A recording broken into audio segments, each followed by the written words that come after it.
Welcome and get ready to dive into the thrilling world of investments, where numbers dance, money talks, and the unexpected always keeps us on our toes. FOMC, the Federal Open Market Committee, is a crucial committee within the U.S. Federal Reserve responsible for making key decisions regarding monetary policy. Members of the FOMC meet regularly to assess the state of the economy and determine the appropriate course of action to achieve maximum employment, stable prices, and moderate long-term interest rates.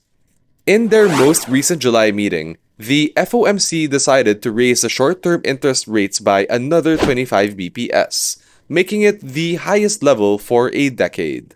3 weeks after each FOMC meeting, they released the meeting minutes so we can peek into the decision process behind the door. We can see their views on the state of the economy, what they're pushing back against, and more importantly, we hope to see what the committee members are concerned about. Today, we are going to dive into the latest meeting minutes to the July meeting and get a bird's eye view of the real action on the ground. Committee members, by and large, remain cautiously optimistic about the general state of the economy. They noted that economic activity had been expanding at a moderate pace. Job gains had been robust in recent months, and the unemployment rate remained low. Inflation remained elevated, and participants agreed that the U.S. banking system was sound and resilient. We are currently experiencing a historically low unemployment rate of 3.5%, according to government data provided by the Bureau of Labor Statistics. While that's good news, the Fed was hoping that their tightening monetary policy would bring the unemployment rate a bit higher to fight inflation. One of the drivers of high inflation in the US is service inflation, as the wages for workers are increasing faster than the economy. Low unemployment rate means the labor market in the economy is still strong. And the Fed is worried that the labor market staying too strong is going to push up wages and ultimately the inflation. You see, inflation in the US came to 3.2% in July. This continues the downward trend we have seen in inflation since last August, but it is still well above the Fed's 2% inflation target and is actually higher than June's inflation report. This rebound implies the Fed's fight against inflation is far from over, as the FOMC members put in their statement. With inflation still well above the committee's longer-run goal and the labor market remaining tight, most participants continue to see significant upside risks to inflation, which could require further tightening of monetary policy.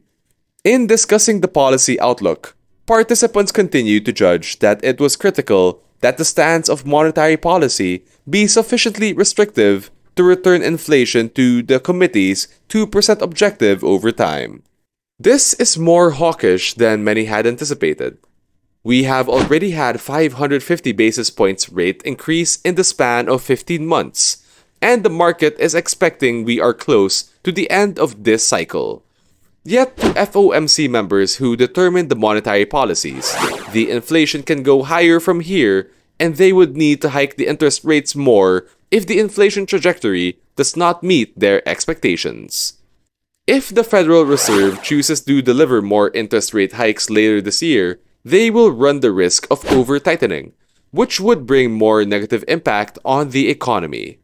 When interest rates are increased too rapidly and substantially, borrowing becomes more expensive for both businesses and consumers. This leads to reduced spending and investment, which in turn results in lower consumer demand, decreased business expansion, and a slowdown in economic growth. As economic activity contracts, job losses will increase, further dampening consumer spending and confidence.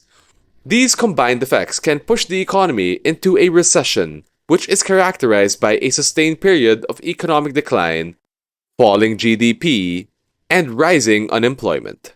Currently, the financial system is in the midst of a process to tighten lending conditions. In other words, there's less money being lent out right now, and I mean drastically less. In fact, Getting a commercial real estate loan today is about as tough as it was during the infamous 2008 financial meltdown.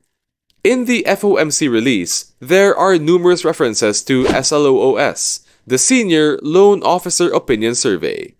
This survey is what the Fed uses to measure how easy or difficult it is for people to secure loans. The Fed has been eagerly awaiting to see how these credit tightening measures will play out, and SLOOS is the compass they're using to navigate this treacherous terrain.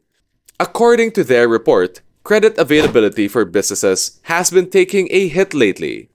When it comes to getting funding from capital markets, it's not party time anymore. Larger corporations are still managing to secure loans. However, if you're a small business, you are going to face a tough road ahead. In the July edition of the SLOOS, the banks tightened the screws on standards and loan terms for commercial and industrial loans across the board in the second quarter. Banks are gearing up to tighten even further throughout the rest of the year. In the residential real estate sector, accessibility varies. Borrowers with excellent credit scores find it relatively easy to secure their loans. However, households lacking high credit scores face tighter mortgage credit availability. Additionally, FOMC members have observed rising delinquency rates in commercial mortgages supporting commercial mortgage-backed securities, or CMBS. This is a worrisome sign, hinting at challenges in the real estate sector. Specifically, officials cited risks associated with a potential sharp decline in CRE valuations that could adversely affect some banks and other financial institutions, such as insurance companies, that are heavily exposed to CRE. Several participants noted the susceptibility of some non-bank financial institutions, such as money market funds and the like. A consistent theme that emerges from their minutes is the acknowledgement of the ongoing tightening of credit conditions in the banking sector, as evident in recent banking surveys. Participants believe that this tightening is likely to have an impact on economic activity in the upcoming quarters. While the specifics of this impact remain uncertain, there is anticipation of potential surges in unemployment. Disrupting the labor market carries inherent risks, as its real-world consequences are still unclear. Overall, the FOMC meeting minutes show that in spite of evident ongoing resilience in the economy right now, there's an anticipation that economic activity will noticeably decelerate throughout the latter part of this year. The Federal Reserve will closely observe the incoming data due to the uncertain impacts of their earlier tightening measures, while the possibility of excessive tightening remains quite high. The horizon for late 2023 into early 2024 is looking quite turbulent. If you're currently riding the bullish wave, it might be prudent to exercise caution and consider implementing a hedging strategy. Alright, that is all from me for today. What's on your mind after looking through the FOMC meeting minutes? Leave your comments and thoughts below. And if you found this video informative and useful, please hit that like and subscribe for more.